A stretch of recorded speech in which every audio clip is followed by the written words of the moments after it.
A first practice we'd like to talk about is essentially checking to make sure that we're on the same page.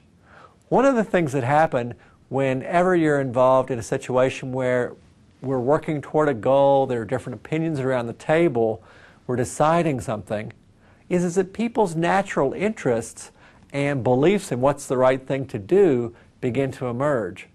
Now that's a good thing that we have these opinions around the table, but how we engage one another with them can become problematic.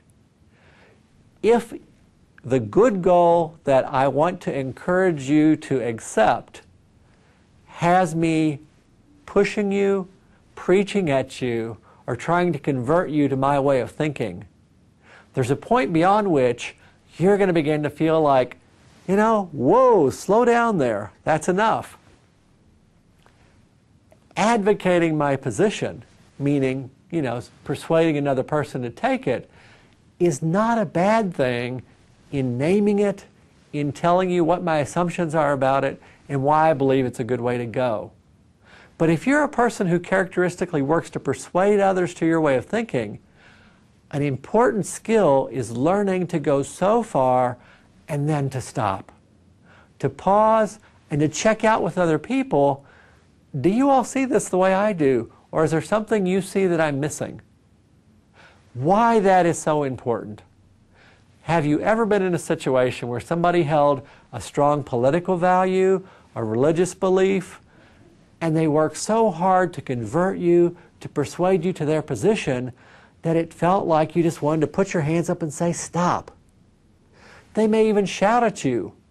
But did that ever cause you to take their position? For most of us, the answer is no. When you push harder, I begin to resist. So your good intention of trying harder to convince may actually create obstacles in your way and may in fact create obstacles for the group in building shared understanding. Now, the other side of the coin is if you are a person who may be more characteristically quiet. Maybe you don't want to go too far out on a limb. You ask some questions in a meeting, but you kind of want to see where things are going first.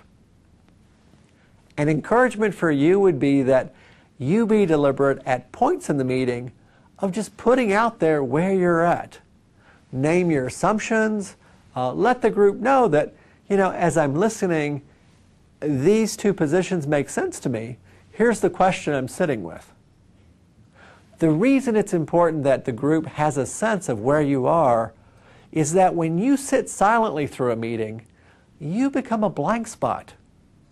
Other members of the group are wondering, you know what, where's so-and-so on this? Is he supporting it? Is he just silent because he's not interested? Does she not have an opinion here? And what naturally happens is we humans start to answer our own questions in our heads. And so if you haven't said anything yet, I'll begin to tell myself a story about what's happening inside of you, and chances are it's going to be wrong. It's probably not going to be so flattering to you. The way you can prevent that from happening is by being deliberate as the conversation flows of making a point to let people know where you are. It doesn't have to be a finished product. Maybe it's nearing the end of the meeting and you're still not sure where you stand. If you at least tell the group, this is where I'm at.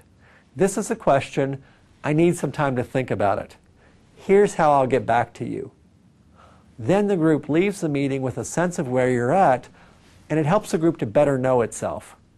Without that, the louder voices may often carry the day, and it's a loss to the group that you haven't been a part of creating the direction and choosing a good outcome.